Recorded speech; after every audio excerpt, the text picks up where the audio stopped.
తమకు న్యాయం చేయకపోతే ఆత్మహత్యలే శరణం అంటూ ముస్లిం మైనార్టీ మహిళలు కావల్లో కౌంటర్ అటాక్ ఇచ్చారు. ఖైరునిసా గిరిజన మహిళని చెప్పుకుంటూ ఖైరునిసా కుమారుడు తమ ఇంట్లో బిడ్డ స్నానం చేస్తున్నప్పుడు చూసినందుకే తాము దాడి చేశామని, ఈ విషయాన్ని కప్పిపుచ్చి తమ కుటుంబ పొరుగును బజారు కేర్చడం సరైన చర్య కాదని మాజీ ఎమ్మెల్యే రామిరెడ్డి ప్రతాప్ రెడ్డి ఈ విషయంలో 2 కుటుంబాల మధ్య జరిగిన విషయాన్ని పార్టీలకు రుద్దడం అనేక రకాలైన ఇబ్బందులకు గురి చేస్తున్నారని వారు ఆవేదన వ్యక్తం చేశారు. కావలి కచేరిమెట్లోని షాదీ మందిర్లో ముస్లిం మైనార్టీలు మీడియా సమావేశం ఏర్పాటు చేశారు. ఈ సమావేశంలో షర్మిల తదితరులు హాజరయ్యారు. 2 కుటుంబాల మధ్య గొడవే తప్ప మరొకటి కాదని ఆమె ఆవేదన వ్యక్తం చేశారు. ఆమెకు మద్దతుగా మరికొంతమంది మైనార్టీలు హాజరయ్యారు. మా పిల్లల గురించి మేము బాధాకరంగా చెప్పుకుంటున్నాము. ఇట్టా మా పిల్లల్ని వైరల్ చేసేస్తున్నారు సోషల్ మీడియాలో పెట్టేసి. ఇది ఏ అంతవరకు మంచిదో మీరే చెప్పాలి. దీంట్లో పోలీసులని ఎస్పీని 2 టౌన్ పోలీస్ స్టేషన్కి వాళ్ళందరూ మాకు స్పందించి మాకు సపోర్ట్గా నిలబడి ఆడపిల్లలకి మేము అండగా ఉంటామని చెప్పి మాకు చాలా అండగా నిలబడ్డారు. వాళ్ళు నిలబడడం వల్లే మేము ఇంత మాత్రం బతుకున్నాము. వాళ్ళు లేకపోతే మేము లేము. ఒకటి మా పిల్లలకి ఇంత దూరం తీసుకొచ్చినందుకు కవిత, కరీముల్లా, మా ward councillor Karimulla, Riyaz, SD Riyaz, Mallikarjuna, Habib, వీళ్ళందరూ జగన్ పార్టీ వాళ్ళే కదా, వైసీపీ పార్టీ వాళ్ళే కదా. వీళ్ళందరూ వచ్చి మగపిల్లవాడు తప్పు చేస్తే అది కప్పిపుచ్చేసి ఆడపిల్ల గురించి వైరల్ చేస్తున్నారు. ఇది ఎంతవరకు న్యాయం మీకు? ఇదేమన్నా న్యాయంనా? అడిగినప్పుడు ఇద్దరు వైపులా నిలబడి ఇది న్యాయం ఏంటి అన్యాయం ఏంటి ఇద్దరిని అడగాలి కదా. నిజ నిజాలు తెలుసుకోకుండా ఇట్టా ఒకరి మీద తప్పుగా సమాచారం చేయడం. ఎస్టీ ఎస్సీ మహిళ అంటున్నారు కానీ ఎస్టీ ఎస్సీ మహిళ అయితే ఎవరైతే ఏమైంది సార్? ఆడపిల్లల విషయంలో మహిళకి కాదు కదా, పక్కన ఉన్న మా 3 మహిళలకి ఏమైపోవాలి? మా మహిళలకు కూడా న్యాయం చేయాలి కదా. ఆ మహిళకు న్యాయం జరిగినప్పుడు ఈ మహిళకు కూడా న్యాయం చెప్పాలి కదా. అతని కొడుకు చేసిన తప్పుని కప్పిపుచ్చేసి మా పిల్లల్ని రోడ్డు మీద తీసుకొచ్చేసారు. ఇది ఎంతవరకు న్యాయం సార్? ఇది వాళ్ళ కొడుకులు చేసిన తప్పుల్ని కప్పిపుచ్చేసి మా పిల్లల గురించి ఆడపిల్లలు ఉన్న మా ఆడపిల్లల్ని తీసుకొచ్చి రోడ్డు మీద కూర్చోబెట్టారు. ఎంతవరకు న్యాయం ఇది? మీరే చెప్పండి. పేపర్లో ప్రతి సోషల్ మీడియాలో వేసేశారు. ఈ పాప ఇదేంటంటే ప్రేమించుకుంటున్నారని మీకు వచ్చి చెప్పారా? మీరు అందరూ ఎట్ట చేస్తారు మా పాప పేరు? అసలు ఏ లెక్కన సోషల్ మీడియాలో ఎక్కిస్తారు? ఒక ఆడపిల్ల పేరు ఎక్కొచ్చాయా? ఎవరైనా మా పిల్లలకి పెళ్ళిళ్ళు అవుతాయా? మీరందరూ అసలు ఎట్ట చెప్తారు? ఇది హైరస్ అని చెప్పి మేము పెడతాం. ఆ అబ్బాయి మీద టార్చర్ పెడుతున్నారు అని చెప్పి మేము అబ్బాయి మీద కేసు పెడుతున్నాము. ఇప్పుడు కేసు నమోదు చేయాలి అబ్బాయి పేరు మీద. మాకు న్యాయం చేయండి. మేము పరువు నష్టం డాబా కూడా వేస్తున్నాం వాళ్ళ మీద. కవిత, మా వార్డు కవిత, కరీముల్లా, కవిత, రియాజు, ఎస్డి రియాజు, మళ్ళీ ఈ వైసీపీ పార్టీ వాళ్ళందరూ వచ్చి మాకు న్యాయం ఏంది అన్యాయం ఏంది కనుక్కొని మా తరఫున నిలబడకపోయినా పర్వాలేదు, న్యాయం చేయండి. అన్యాయం చేయకుండా ఉంటే చాలు. ఈ గొడవ జరగక ముందు 10 రోజుల క్రితము అబ్బాయే గోడ మీద తొంగి చూశాడు సార్. చూస్తే ఆ రోజు ఏంది తొంగి చూస్తున్నాడని చెప్పి ఈ గొడవ జరగలేదు. ఇంకా చూస్తే మా ఇల్లు మా ఇష్టం, మీరేంది చెప్పేది, ఉంటే ఉండని లేకపోతే వెళ్ళిపోండి ఇంటి నుంచి అని చెప్పి వాళ్ళమ్మ చాలా వరకు 11 దాకా రచ్చరచ్చ చేసేసింది. మేమే ఎందుకులే అని చెప్పి ఆడపిల్లల్ని ఇంట్లో పెట్టుకుని అసలు అప్పటి నుంచి అసలు వాళ్ళతో మాట్లాడడం కానీ చెప్పడం కానీ ఏం చేయట్లేదు సార్. మా తరఫున మేము ఉంటున్నాము. ఇదే మళ్ళీ 10 రోజుల క్రితం 19వ తేదీ శుక్రవారం మళ్ళీ రిపీట్ అయింది సార్. రిపీట్ అయితే అక్కడ గోడ నుంచి చూసి ఫోన్ చేతిలో ఉంది, అయితే తీసాడలేదు మాకు తెలీదు. గోడ నుంచి చూశాడు. చూసినప్పటికీ మేము పోయి చెప్పాము, ఏంది ఎందుకు చేస్తున్నా ఇదంతా అని చెప్తే, ఏంది మా ఇంట్లో నుంచి చూసాం, నువ్వేంది మాకు చెప్పేది అన్నాడు. నువ్వు ఇంట్లో నుంచి చూసేది ఏంటంటే మీకు కూడా ఆడపిల్లలు ఉంటే తెలిసేది ఆ బాధ అంటే, మా ఆడబిడ్డకి ఇలాగే నెట్టేశాడు సార్. నెట్టి ఒక దెబ్బ కొడితే ఇక్కడ కన్నబేరి పగిలిపోయింది సార్. ఇప్పుడు కూడా మీరు మెడికల్ టెస్ట్ చేయించండి, ఇప్పుడు కూడా వినిపిదు ఆమెకి. ఆ తగాదాలో గాయపడింది మేము. ఎవరు వీడియో తీశారు స్టార్టింగ్ నుంచి, వాళ్ళ చేతులతో కాళ్ళతో అంతా మేము కొట్టాము అని చెప్పారు. వీడియో మాకు చూపించాలి కదా సార్. వీడియో తీయండి బయటికి, మాకేం అభ్యంతరం లేదు. కొట్టిన వీడియో మేమే ఒప్పుకుంటున్నాం కదా. కొట్టినప్పుడు మీరు ఎలా డిస్ప్లేక్ చేస్తారు? వాళ్ళు మేము కొట్టాము, వాళ్ళు గాయపడ్డారు అని సంగతి. ఇది మేము ఎస్ఐని అదే కానిస్టేబుల్ 2 వచ్చారు సార్, పిలిచాము. పిలిస్తే అరిశారు, ఇద్దరిని అరిసి ఇళ్ళకి పంపించేశారు. వాళ్ళని 10 మందిని ఆటోలో దింపింది సార్. నైట్ 12 దింపి మా ఇంటి మీదకి వచ్చింది. ఏందిరా నువ్వు మళ్ళీ ఎట్ట చేస్తావు ఇట్ట చేస్తావు, మా వాళ్ళని మీరేంది కొట్టేదని చెప్పి వచ్చారు. మళ్ళీ మేము పోలీసు వాళ్ళకి ఫోన్ చేశాము. వాళ్ళు ఏందమ్మా మీరు ఎవరు వచ్చారు, మీ మీదకి వచ్చి కంప్లైంట్ ఇవ్వండి ఒకసారి అన్నారు. 12:30 ఆ టైంలో మేము పోయి కంప్లైంట్ ఇచ్చి వచ్చాము. ఇచ్చిన తర్వాత పొద్దున పోయి పెద్దవాళ్ళు పోయి ఇబ్రాహీము వాళ్ళు ఇద్దరికి సరిమరిగి చెప్పేసి వద్దులమ్మ గొడవలు ఎందుకు ఆడపిల్ల అది ఇది అని చెప్పేసి కొట్టేశారు సార్. కేసుని బాండ్ ఓవర్ చేసేసారు. చేసిన తర్వాత ఇద్దరిని రాజీ చేసి గమ్ముకున్న తర్వాత ఈ కవిత వైసీపీ అనే వైసీపీ తరపున ఉండే అమ్మాయి కవితారెడ్డి, కేసరిపూడి కవితారెడ్డి మా వీధిలో ఉంది.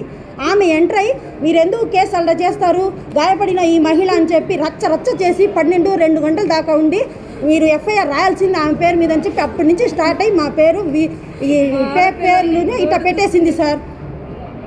చేతులతో అట్ట కొట్టారని చెప్పి ఇదే సార్ జరిగిన విషయము.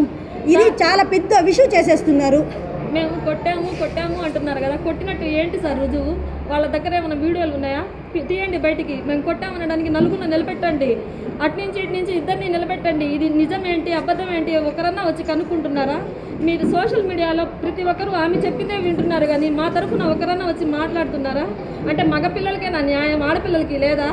మహిళకి ముందున్నాం, మహిళలకి మేము ముందున్నాం, ప్రతి దాంట్లో ముందుండి చేస్తామంటారు. ఏ ఒక్కరన్నా వచ్చి మా గురించి కనుక్కొని ఒకరన్నా స్పందిస్తున్నారా? శారద అనే ఆమె అయినా కానీ నాయకురాలు ముందొచ్చి ఏం జరిగింది అని చెప్పి ఆ అబ్బాయికి స్పందించింది కానీ మాకు స్పందించిందా? 2 వైపులన్నా స్పందించుంటే మాకు ఎంతో బాగుండేది. మాకు చాలా బాధగా ఉంది ఆమె ఇట్లా చేసినందుకు. అసలు మాకు చాలా ఆమె నాయకురాలు నిలబడినందుకే మాకు చాలా సిగ్గుచేటుగా ఉంది. మా కర్మ ఆమె నాయకురాలుగా నిలబడడం. వస్తున్నాం సార్. మేము గిరిజన మహిళ అంటున్నారు సార్. ఆమె గిరిజన మహిళ అని ఎవరు సార్ సర్టిఫికేట్ ఇచ్చింది? ఆమె గిరిజన మహిళ సార్. తెలీదా మీకు గిరిజన మహిళ అంటే? మేము కూడా న్యూస్లో చూపించాం కదా గిరిజన మహిళ అని చెప్పి. ఇంత ఫేక్ ఎందుకు చెప్తున్నారు? ఆమె ముస్లిమ్స్ మహిళ, షేక్ ఖైరునిసా. తెలీదు అందరికీ? ఓటు కార్డు ఎవరి పేరేముంది, ఆధార్ కార్డు ఎవరి పేరేముంది, అన్నీ ఎవరి పేరు ఉంది సార్? షేక్ ఖైరునిసా అని ఉంది. Aadhaar card sir, certificate, voter card ప్రతి ఒక్కటి ఉన్నాయి చూడండి సార్, అన్నీ ఉన్నాయి. గిరిజన మహిళ అని చెప్పి ఇంత ఇష్యూస్ దేనికి చేస్తున్నారు? ఇరికిచ్చి మా ఆడపిల్లలకి రోడ్డు మీదకి తీసుకొచ్చి మా ఆడపిల్లల్ని రోడ్డు మీద తీసుకొచ్చి మా పిల్లలకి రోడ్డు మీద తీసుకొచ్చేసారు సార్. మా పిల్లల పెళ్ళిళ్ళు ఎట్ట అవుతాయి? మేమేం తప్పు చేసాము? ఒక మగ పిల్లవాడు వచ్చి ఆడపిల్లకి ఇష్యూ చేస్తూ ఉంటే అది అడగడం తప్ప? ఆడపిల్ల తల్లిగా హైరస్ చేస్తూ ఉన్నాడు ఆడపిల్లకి. ఇది వచ్చి అడిగినందుకు వాళ్ళకే అందరూ మద్దతుగా నిలిచారు కానీ మాకు వచ్చి ఒకరన్నా సహాయం చేశారా? ఒకరన్నా వచ్చి నిలబడ్డారా మా వైపు? ప్రతి ఒక్కరూ వచ్చి నాకేమో సార్ ఆడపిల్ల అంటున్నారు. సార్ వీళ్ళు ఆడపిల్లలు కాదా? ఒక మాట చెప్పండి. మీరు కూడా ఒక ఆడపిల్లల తండ్రి తల్లులే కానీ ఇలాగ ఎవరైనా చేస్తారు సార్? మీరు మాకు న్యాయం చేయకపోయినా పర్వాలేదు సార్, మాకు మాత్రం అన్యాయం చేయకండి. మా ప్రాణాలు మాత్రం తీసేటట్టు మీరు మీడియాలో, ఫోటోలో, ఈ పేపర్లో ఎక్కించకండి సార్. అసలు మేము పోతే ఎవరు సార్ రెస్పాన్సిబిలిటీ? పరువు కోసం ప్రాణాలు ఇస్తాం సార్. ఇలాగ రచ్చ చేసుకోము మేము. ఎందుకు సార్ మాకు ఈ రచ్చ? ఎస్పీ ఆధ్వర్యం పోలీసులు అండదండ లేకపోతే ఎప్పుడో చచ్చిపోయేవాళ్ళం సార్ మేము. వాళ్ళు ఉండబట్టి ఇప్పుడు దాకా బతుకున్నాం మేము. మగాడు తప్పు చేస్తే ఆడవాళ్ళని శిక్షించే పద్ధతి ఏం సార్? ఇంకా మమ్మల్ని ఏం జరిగిందని చెప్పే నాదుడే ఒక్కడు కూడా లేడు. ఆమెనేంది సార్ పరామర్శించేది? ఇక్కడ 3 ఆడపిల్లలు సార్, దిక్కులేని వాళ్ళం మేము. కష్టం చేసుకుని సార్ మాకు 3 ఆడపిల్లలు సార్. మా పిల్లల్ని పెట్టుకుని నుంచి మేము బయటకు రాకుండా బతుకుతున్నాం. మా పిల్లల్ని మాకు రోడ్డుకి ఇడ్చారు. మాకు న్యాయం చేయకపోగా అన్యాయం చేస్తున్నారు. మాకు సాధువులు తిరిగి చచ్చిపోవాల్సిందే సార్. మా పరిస్థితి ఏంది? ఆ నాయకురాలు 2 వైపులా కనుక్కొని 2 వైపులా పరిష్కారం చేస్తుంటే బాగుండేది. ఒకవైపే స్పందించింది, మా వైపు స్పందించలేదు. ఆ శారద అనే నాయకురాలు మాకు నాయకురాలుగా ఉండడం సిగ్గుచేటు. మా కర్మ. ఒక్కవైపే మాట్లాడకుండా 2 వైపు పరామర్శించి 2 వైపు సమాధానం చెప్పుంటే బాగుండేది. ఏం సార్ ఇది? ఆడవాళ్ళు ఉండే దేశమేనా సార్ ఇది? ఈ దేశంలో పుట్టినందుకు మా కర్మ అని అనుభవిస్తున్నాం సార్. ఇది మా పాపకి టార్చర్ పెడుతున్నాడు సార్ ఆ అబ్బాయి. మేము కేసు పెడతాం ఆ అబ్బాయి మీద. మా పాప టార్చర్ పెడుతున్నాడు. ఏమైనా తిరిగి చచ్చిపోవాలా సార్? నేను ప్రేమించాను అని చెప్పి నా పేరు తీసుకుని వస్తున్నారు మధ్యలో. నేను ప్రేమించానని ఎవరికి చెప్పాను? మీకు చెప్పానా? వాళ్ళకి చెప్పానా? అసలు ఎవరికి చెప్పాను? నన్ను ప్రేమిస్తున్నాను, నేను లవ్ చేస్తున్నానని చెప్పి నన్ను మానసికంగా వేధిస్తున్నాడు, మానసికంగా టార్చర్ పెడుతున్నాడు. నువ్వు నన్ను కానీ పెళ్లి చేసుకోకపోతే నిన్ను నిన్ను మీ అక్క చెల్లెళ్ళకి పెళ్ళిళ్ళు కాకుండా నేను చేస్తాను అని చెప్పి నన్ను బెదిరిస్తున్నాడు.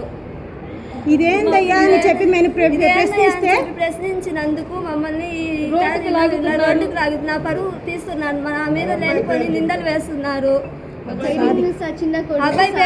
అబ్బాయి పేరు సాదిక్ సార్. ఖైరునిసా కొడుకు సాదిక్ సార్. నన్ను ఇట్ట రోడ్డు లాగినందుకు నేను అబ్బాయి మీద కేసు పెట్టాలని నిర్ణయం తీసుకున్నాను. మాట్లాడితే వివస్త్రం చేసి అని ఆడదాన్ని పోయి సమర్థిస్తున్నారు, కానీ మమ్మల్ని ఎవ్వరు సమర్థించడం లేదు. మాకు అసలు చాలామంది వ్యతిరేకంగా ఉన్నారు.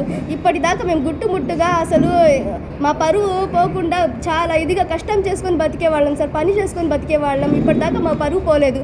మాకు పరువుని బజార్లో రాగేశారు సార్. మేము గొడవ అయిపోయిన తర్వాత ఆమె ఏమని ఛాలెంజ్ చేసిందంటే, నువ్వు ముగ్గురు పిల్లలకి పెళ్ళి ఎలా చేస్తావో చూస్తాను అని చెప్పి ఛాలెంజ్ చేశారు సార్. మీరు ముగ్గురు పిల్లలకి ఖైరున్నిసా సార్, ఖైరున్నిసా కవిత కూడా సార్ ఇందులో ఎంటర్ అయ్యి గొడవ అయిపోయిన మరుసటి రోజే కవిత కూడా ఎంటర్ అయ్యి, నీ ముగ్గురు పిల్లలకి పెళ్ళిళ్ళు ఎలా అవుతాయో చూస్తాను, పెళ్ళిళ్ళు కానివ్వకుండా చేస్తాను, మిమ్మల్ని బజార్కి ఎడుస్తానని చెప్పి ఛాలెంజ్ చేశారు సార్. మా అమ్మ వాళ్ళు కాళ్ళు పట్టుకొని ఏడ్చినా కానీ పోయి కనికరించలేదు సార్. ఆడపిల్లలు వాళ్ళము, మమ్మల్ని వదిలేయమ్మా అని మేము ఏడ్చాం సార్. అయినా కానీ కరీముల్లా కానీ కవిత కానీ ఈ ఖైరున్నిసా కానీ ఎవ్వరు కూడా మమ్మల్ని లెక్క చేయలేదు సార్. కావాలని మమ్మల్ని ఇది చేస్తున్నారు సార్. తన కొడుకుని కవర్ చేసుకోవడం కోసం కావాలని ఈ విధంగా క్రియేట్ చేసి తన సింపతి పొందుతుంది, కానీ మా వరకు వచ్చేటప్పటికి అన్యాయం జరిగేలా చూస్తున్నారు సార్ అందరూ. మేము పెద్ద మనిషిగా మా వార్డు తరపు నుంచి కౌన్సిలర్ గారిని పిలిపించి మేము ఇన్వాల్వ్ చేస్తేనే ఆయన వచ్చి మాకు ఆడపిల్లలకు అండగా నిలబడ్డారు. అంతేగాని ఆవిడ చీర ఆయన వెళ్ళి లాగలేదు, అంతా చేయలేదు. వివస్త్రం చేసి కొట్టడం ఇదంతా ఫేక్ సార్. ఎవరో ఏదో వాళ్ళు కావాలని ఇదంతా చేస్తున్నారు సార్. ఆ విషయాన్ని పరిగణనలోకి తీసుకోండి సార్. పోలీసులందరూ పరిగణన ఆయన మాకు అండగా నిలిచారని చెప్పేసి కావాలని ఆయన మీద పగ తీర్చుకుంటున్నారు సార్ వాళ్ళు. అందరికీ నమస్కారం. గత 10 రోజుల నుంచి జరుగుతున్న ఈ విషయం కాదు ప్రజానికి అందరికీ తెలిసిందే. ఇందులో ముఖ్యంగా ఈ 24వ వార్డు కౌన్సిలర్ అయినటువంటి ఇబ్రహీంకి ఈ కేసుతో ఎలాంటి సంబంధం లేదు. ఇది 2 ముస్లిం కుటుంబాల మధ్య జరుగుతున్న వివాదం. ఇది చాలా రోజుల నుంచి జరుగుతుంది. దాన్ని సర్దుబాటు చేయడానికి ఎంతో కృషి చేస్తున్నాడు ఇబ్రహీము. ఆ 2 కుటుంబాలు ముస్లిమ్స్ అని స్పష్టంగా ఈ సర్టిఫికేట్లు వాటికి సాక్ష్యం ఇది అందరు చూపించారు. కానీ ఇందులో ఏం చేశారంటే, దీంట్లో వైసీపీ పార్టీ ఎంటర్ అయిపోయి దీన్ని రాజకీయంగా మొత్తం వాడుకోవాలని చూస్తుంది. మైలేజ్ తీసుకురావడానికి వాళ్ళు ఏదేదో ప్రయత్నాలు చేస్తున్నారు. ఇది స్టేట్ మొత్తం వైసీపీ పార్టీ ఏం చేస్తుందంటే, చిన్న విషయం జరిగినా కూడా తెలుగుదేశం పార్టీ నాయకుల మీద రుద్దేయండి. కానీ పాపం వాళ్ళు ఎన్ని చేసినా కూడా కానీ ప్రజల్లో ఎలాంటి ఇది రావట్లేదు. పాపం ఎందుకో వాళ్ళు చాలా కష్టపడుతున్నారు, కానీ ఎక్కడ స్పందన రావట్లేదు. ప్రతి చిన్న విషయాన్ని 2 కుటుంబాల మధ్య జరుగుతున్న ఈ ఇష్యూని ఈరోజు 10 సంవత్సరాలు ఎమ్మెల్యేగా చేసిన రామిరెడ్డి ప్రతాప్ కుమార్ రెడ్డి గారు కూడా గ్రహించకుండా, వాస్తవాలు తెలుసుకోకుండా ఎవరో చెప్పిన స్క్రిప్ట్ని చెప్పేసి ఆయన కూడా వచ్చేసి గిరిజన మహిళకి అన్యాయం జరిగిందని చెప్పడం ఎంతవరకు సమంజసం? ఈరోజు ఇక్కడ 3 ఆడపిల్లలు, వాళ్ళకి పెళ్ళిళ్ళు అవ్వాలి. రేపు వాళ్ళ పరిస్థితి ఏంది? వాళ్ళు రోడ్డును పడితే ఎవరు చూస్తారు? సార్, మనకి ఆడపిల్లలు ఉన్నారు, తెలుసుకోవాలి మనం కూడా. ఊరికినే ఒక ఆడదానికి ఇక్కడ జరిగింది వివస్త్ర అది ఇదని చెప్పి చాలా పెద్ద పదాలు వాడుతున్నారు. ప్రతిఘటన అని, దుశ్శాసన పర్వం అని. సార్, ఇలాంటి పదాలు వాడేటప్పుడు సార్ ఎక్కడో వీడియో అన్నా ఉండాలి కదా జరిగినట్టుగా. నోటి మాటలు నేను చెప్తా నన్ను కొట్టాడని సరిపోద్దా?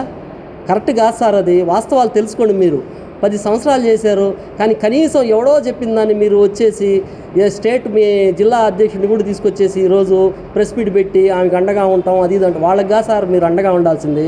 3 ఆడబిడ్డలున్న ఈ కుటుంబానికి మీరు అండగా ఉండాలి. రేపు వాళ్ళకి పెళ్ళిళ్ళు ఎలా జరగాలి? వాళ్ళు బాత్రూంలో స్నానం చేస్తుంటే ప్రశ్నించిన దానికి ఆ కుటుంబం మీద దాడి చేస్తే అది వదిలేసి ఎస్టీ మహిళ మీద దాడి అంటారు. గత 30 సంవత్సరాల నుంచి ముస్లింగా మారిపోయి ముస్లిం సర్టిఫికేట్లు తీసుకుంటూ ముస్లిం పథకాలు అందుకుంటూ వాళ్ళ పిల్లలు ముస్లిమ్స్గా ఉంటూ వాళ్ళ voter card, ration card, Aadhaar card, family mapping మొత్తం కూడా బీసీఈ కింద ఉంది. 2 బీసీ కుటుంబానికి సంబంధించిన వాళ్ళు. ఇందులో ఎందుకు సార్ కులాలు తీసుకొస్తున్నారు? ప్రతి అంశాన్ని, కులాల్ని, మతాల్ని, ఏదేదో ప్రతి అంశం తీసుకొస్తున్నారు. నిన్న కూడా అమరావతి అని చెప్పి ఎత్తారు, కానీ సెట్ కాలేదు సార్. దయచేసి ఇలాంటి వాటిని మీరు రాజకీయం చేయబాకండి. మీకు మీ పెద్దరికాన్ని నిలుపుకుంటూ ఆ కుటుంబానికి మీరు అండదండగా ఉండండి, ఇంకా సహాయం చేయండి. అంతేగాని ఆ బిడ్డల పరువుని నడి రోడ్డులో పెట్టి మాట్లాడొద్దని చెప్పి సందర్భంగా తెలియజేసుకుంటూ సెలవు తీసుకుంటాం.